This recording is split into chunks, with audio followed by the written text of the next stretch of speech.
Hey, everybody. Thanks for joining me.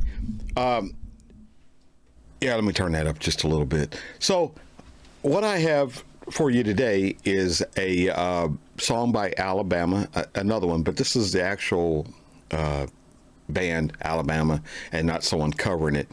And the name of it is Angels Among Us.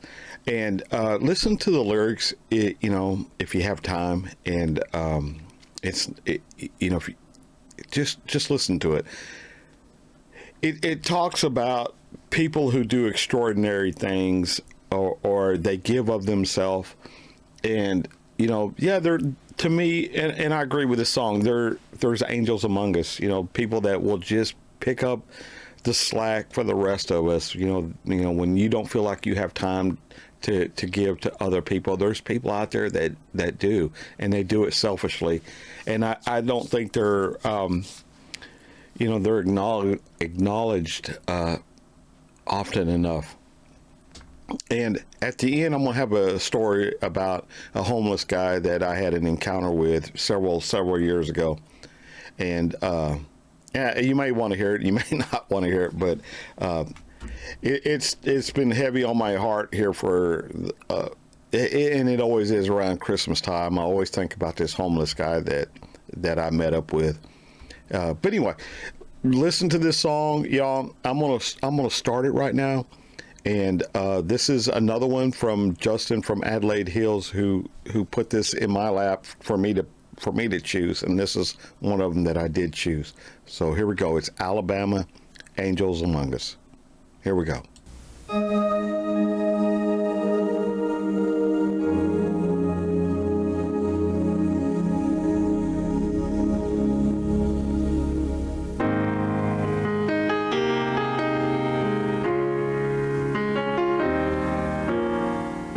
I was walking home from school on a cold winter day.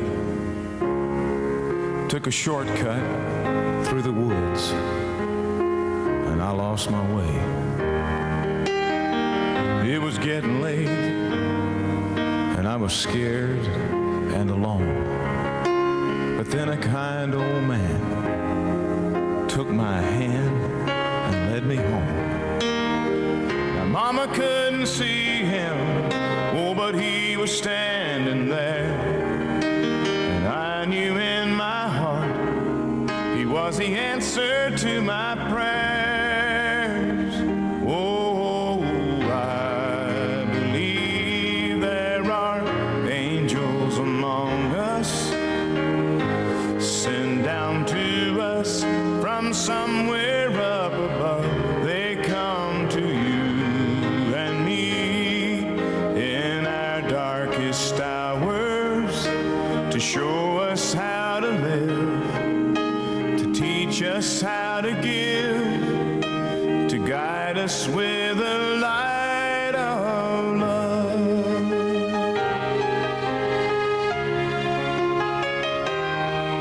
When life held troubled times and had me down on my knees, there's always been someone to come along and comfort me. A kind word from a stranger to lend a helping hand, a phone call from a friend just to say I understand. But ain't it kind of funny at the dark end of the road that someone lights the way with just a single ray of hope? Oh, I believe there are angels among us, sent down to us from somewhere up above. They come to you and me in our darkest hours to show us how to live, to teach us how to give, to guide us with the light of love.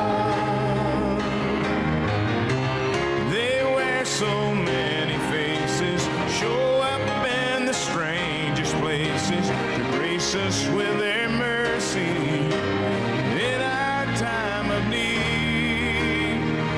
Oh,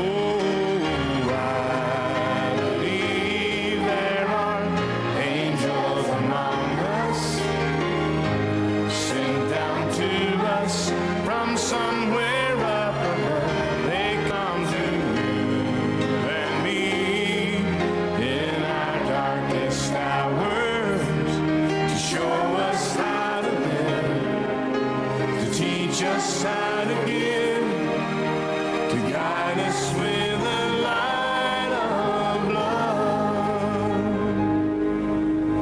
to guide us with the light of love.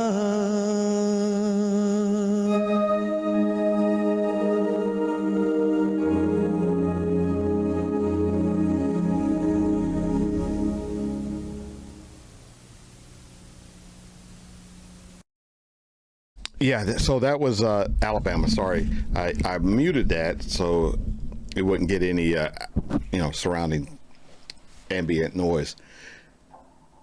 So the story I was going to tell y'all is, sometimes it chokes me up. So bear with me if it does. I swear, the older I get, the more more soft I get, the softer I get.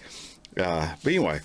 So my wife and I were over several years ago over in the hospital district or medical district, I guess, in Fort Worth. And we were leaving there and we stopped at this fast food place on the interstate just to get us something to eat. I think it was a Jack in the Box. It's just, wasn't nothing special. And we walked in and there were probably 5 or 6 tables maybe occupied of people eating. Some of them were one person, some of them had 2 or 3 or 4 sitting there eating, and I didn't pay any attention to any of them. It's just a normal Jack in the Box, it's a normal fast food restaurant. But against the windows that face the parking lot, there were, or against the wall that faced the parking lot, there was a bunch of, big ass picture windows, big windows. And they had these tables set up next to those windows, they were kind of high. You sat on a stool and, it was just the way it was designed. Anyway, I'm sitting there and my shoulder's literally touching the wall and the window. That's how close you are. And I saw this guy. As a cop, I'm always scanning. It's just a habit. Anyway, I see this guy walking next to the building, and he's headed towards, like he's going to come in.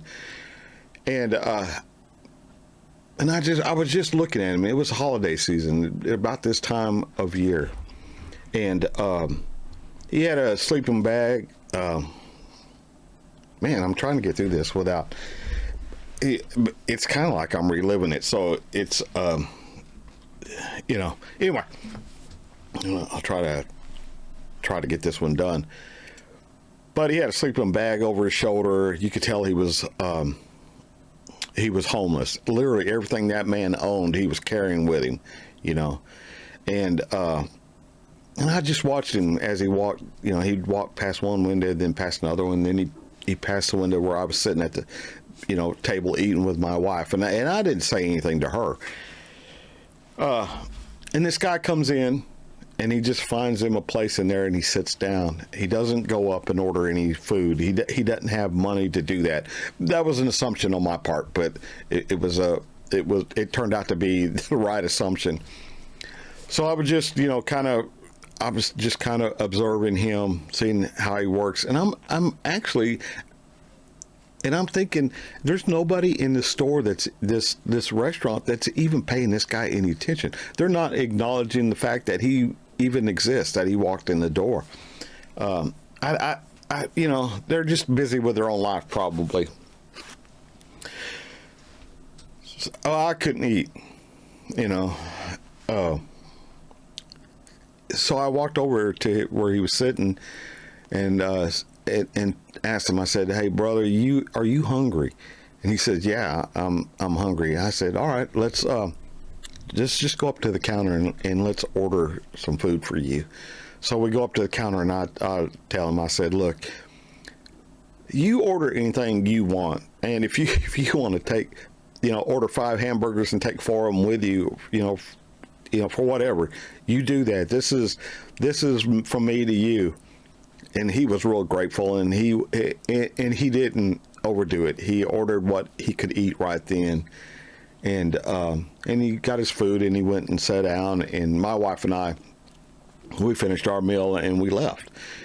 And as I'm driving back home, I mean, it's probably 40 or 50 miles back to the house. Maybe not that far, but sometimes it seems like that going to Fort Worth. But on the way back, I'm thinking to myself, it finally dawned on me, because I'd given money to homeless people before. My family and my wife and I and my kids, we've delivered food to people who are less fortunate through charities, and we've done that, so it's nothing new. But I was thinking as we left, as we were driving home, I was thinking, why didn't no one acknowledge the existence of this person? It wouldn't have broke the bank if they would have acknowledged him and gave him some money, or bought him something to eat or whatever. But they didn't even. Either they were just so used to homeless people as being part of the landscape that they just didn't see them. I don't know what the story was, but in my mind, I'm thinking, what if this was a test for me? What if no one else did see him? And my wife, I never even had this conversation with my wife, even all these years later. But what if it was just an angel, like this song, and I was being tested, put to the test of would I help my fellow man? And of course, we'll never know. I mean, I left, and that guy went on with his life, or he went on to his next challenge. I don't know. So from then on, if the opportunity presents itself, if I see somebody underneath a bridge or something, I stop and ask them if they're hungry, and I'll give them $20 to go get something to eat. Now, it's up to them what they do with that money, whether if they go buy drugs or they go buy alcohol. I don't know. That's not the reason why I'm giving them that money. And I've said this before. That's not for them. It's for me. It's kind of like I guess what I'm trying to say. It's a sense of redemption for me, because I know there's been times in my life that I've been mean, but as I get older, I realize how fortunate I was. There's people out there right now living under bridges. There's people that don't have food. I knew when I left that place, I was going home. That night, I was going to sleep in a warm bed. It was wintertime. Where was he going to go? He was going to find the warmest, concrete bridge that he could find and snuggle up there with, during the holiday season. We just don't realize how fortunate we are. We'll bitch about $1, but there's people that have far less, so I'll get off my soapbox, and it's not really a soapbox. It's kind of a cleansing. I've never told this story before, because frankly, I don't know if people will believe it or not, to tell you the truth. And it's okay. It's okay. Maybe it was just a coincidence and I just read into it. I don't know. We'll all know. Well, there's either a greater power and that we're all going to rejoice when we leave this earth, or there's not. But we won't know until the end comes. In my belief, my Christian belief, we believe in a life after death, in a mansion, and just, with our family that's gone on before us and that will come and that will follow us. That's what we believe in. But to tell you the truth, I believe it's true. So maybe y'all don't. Maybe there's people of you don't, and that's a cross you have to bear, not me. And I don't fault you for the way you feel or think either. But I'm unabashedly and unapologetically Christian, and I don't know. I don't. One day maybe I'll find out. You know what I'm saying? I hope so.